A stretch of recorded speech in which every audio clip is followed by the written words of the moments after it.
रियांश आणि अथर्व मध्ये आता एक छान कॉम्पिटिशन होणार आहे. एक चीट कलेक्ट करायचं.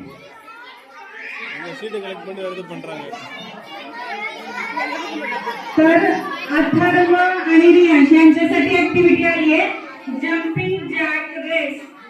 ओके, तर तुम्हाला दोघांना 1 मिनिट टाइम दिला जाईल. 1 मिनिट मध्ये जो मॅक्झिमम राऊंड कंप्लीट करेल तो विनर असेल.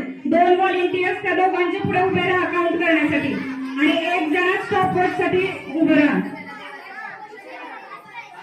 अवनीश स्टॉपवॉच साठी थांबतोय. तो 1 मिनिट काउंट करेल आणि 2 लेडीज व्हॉलेंटियर दोघांच्या पुढे उभे राहा. मोठी मुलं अजून थोडं मागे जावा. मोठी मुलं अजून मागे जावा.